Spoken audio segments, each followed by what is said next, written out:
Hello students, welcome back to my channel. आज हम जानेंगे इंग्लिश के एक important topic past continuous tense के बारे में। आज हम पास्ट कंटिन्यूअस टेंस के वाक्य को पहचानना और उसका इंग्लिश में ट्रांसलेशन करना सीखेंगे।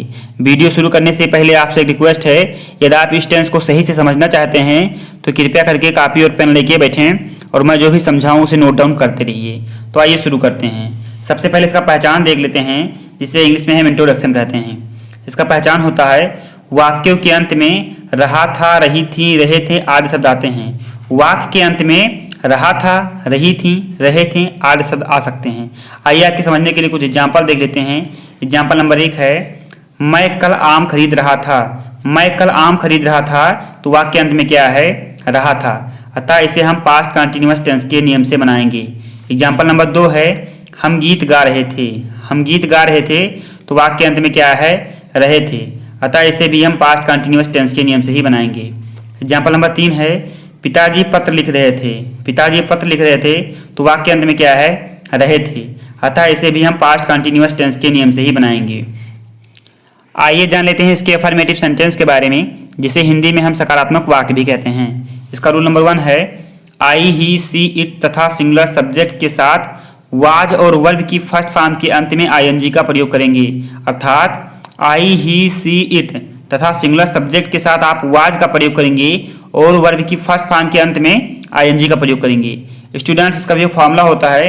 इसका फॉर्मूला होता है subject plus was were plus verb की first form plus ING plus object. आप सबसे पहले सब्जेक्ट लिखिएगा, उसके बाद आप वाज वेयर का प्रयोग करेंगे, इसके बाद आप वर्ब की फर्स्ट फॉर्म लिखेंगे, इसके बाद वर्ब की फर्स्ट फॉर्म में आईएनजी का प्रयोग करेंगे, इसके बाद आप ऑब्जेक्ट लिखेंगे।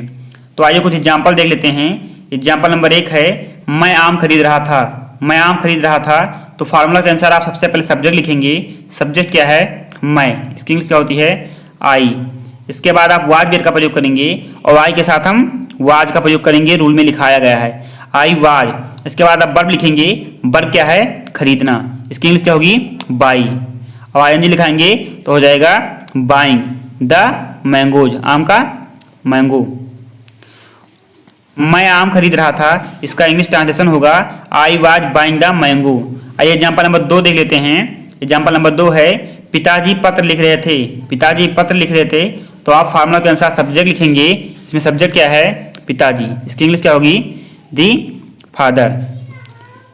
फादर सिंगुलर सब्जेक्ट है, अतः इसके साथ हम वाज का प्रयोग करेंगे। इसके बाद फार्मूला के अनुसार आप वर्ब की फर्स्ट फॉर्म लिखेंगे। वर्ब क्या है? लिखना। इसकी इंग्लिश क्या होगी? राइट। और जब आईएनजी लगाएंगे तो हो जाएगा राइटिंग ए, पत्र का लेटर। पत्र का लेटर। पिताजी पत्र लिख रहे थे, इसका इंग्लिश ट्रांसलेशन होगा the father was writing a letter. आइए रूल नंबर 2 देख लेते हैं। रूल नंबर 2 है, बी, यू, दे तथा प्लूरल सब्जेक्ट के साथ वियर और वर्ब की फर्स्ट फॉर्म के अंत में आईएनजी का प्रयोग करते हैं। अर्थात बी, यू, दे तथा प्लूरल सब्जेक्ट के साथ आप वियर का प्रयोग करेंगे और वर्ब की फर्स्ट फॉर्म के अंत में आईएनजी का प्रयोग करेंगे। स्टूडेंट्स, इसका भी वही फॉर्मूला होता है। इसका फॉर्मूला होता है subject plus was were plus verb की first form plus ING plus object. सबसे पहले आप सब्जेक्ट लिखिए, इसके बाद वाज वेयर का प्रयोग, इसके बाद वर्ब की फर्स्ट फॉर्म, इसके बाद आईएनजी, इसके बाद ऑब्जेक्ट। तो आइए कुछ एग्जाम्पल देख लेते हैं। एग्जाम्पल नंबर 1 है, हम मैदान में खेल रहे थे। हम मैदान में खेल रहे थे, तो आप फार्मूला के अनुसार सबसे पहले किसका प्रयोग करेंगे? सब्जेक्ट का। सब्जेक्ट क्या है? हम। इसकी इंग्लिश क्या होगी? बी। वी के साथ हम वेयर का प्रयोग करेंगे, वी वेयर। इसके बाद हम वर्ब लिखेंगे। वर्ब क्या है? खेलना। इसकी इंग्लिश क्या होगी? प्ले। और जब आईएनजी का प्रयोग करेंगे तो प्लेइंग मैदान में। इसकी इंग्लिश होगी in the field. In the field. तो हम मैदान में खेल रहे थे, इसका इंग्लिश ट्रांसलेशन होगा we were playing in the field. आइए एग्जाम्पल नंबर 2 देख लेते हैं। एग्जाम्पल नंबर 2 है, छात्र गीत गा रहे थे। छात्र गीत गा रहे थे, तो इसमें सब्जेक्ट क्या है? छात्र। इसकी इंग्लिश क्या होगी? स्टूडेंट्स। स्टूडेंट्स के साथ हम किसका प्रयोग करेंगे? बियर का, क्योंकि ये बहुवचन है। Students were. इसके बाद आप फार्मूला के अनुसार वर्ब की फर्स्ट फॉर्म लिखेंगे। वर्ब क्या है? गाना। इसकी इंग्लिश क्या होगी? सिंग। और जब आईएनजी लगाएंगे, singing a song. Singing a song. छात्र गीत गा रहे थे, इसका इंग्लिश ट्रांसलेशन होगा students were singing a song. आइए जान लेते हैं इसके निगेटिव सेंटेंस के बारे में, जिसे हिंदी में हम नकारात्मक वाक्य भी कहते हैं। इसका रूल नंबर 1 है, निगेटिव सेंटेंस में वाज वेयर के बाद नॉट और वर्ब की फर्स्ट फॉर्म के अंत में आईएनजी का प्रयोग करते हैं। अर्थात यदि वाक्य निगेटिव होगा तो आप वाज वेयर के बाद नॉट का प्रयोग करेंगे और वर्ब की फर्स्ट फॉर्म के अंत में आईएनजी का प्रयोग करेंगे। स्टूडेंट्स, इसका भी एक फॉर्मूला होता है। इसका फॉर्मूला होता है subject plus was were plus not plus verb की first form plus ING plus object. आप सबसे पहले सब्जेक्ट लिखिए, इसके बाद आप वाज वेयर लिखेंगे, इसके बाद आप नॉट का प्रयोग करेंगे, इसके बाद आप वर्ब की फर्स्ट फॉर्म लिखेंगे, इसके बाद वर्ब की फर्स्ट फॉर्म में आईएनजी लगाएंगे और उसके बाद आप ऑब्जेक्ट लिखेंगे। तो आइए कुछ एग्जाम्पल देख लेते हैं। एग्जाम्पल नंबर 1 है, वह फूल नहीं तोड़ रहा था। वह फूल नहीं तोड़ रहा था, तो आप सबसे पहले क्या लिखेंगे? सब्जेक्ट। सब्जेक्ट क्या है? वह। इसकी इंग्लिश क्या होगी? ही। इसके बाद आप वाज वेयर का प्रयोग करेंगे। ही के साथ हम वाज का प्रयोग करते हैं, ही वाज। इसके बाद आप नॉट का प्रयोग करेंगे नहीं के लिए, फॉर्मूला के अनुसार। इसके बाद आप वर्ब की फर्स्ट फॉर्म लिखेंगे। वर्ब क्या है? तोड़ना। इसकी इंग्लिश क्या होगी? प्लक। अब जब आईएनजी लगाएंगे तो हो जाएगा पल्किंग दी फ्लावर। फूल के लिए फ्लावर, फूल के लिए फ्लावर। वह फूल नहीं तोड़ रहा था, इसका इंग्लिश ट्रांसलेशन होगा he was not plucking the flower. आइए एग्जाम्पल नंबर 2 देख लेते हैं। एग्जाम्पल नंबर 2 है, वे तुमको नहीं बुला रहे थे।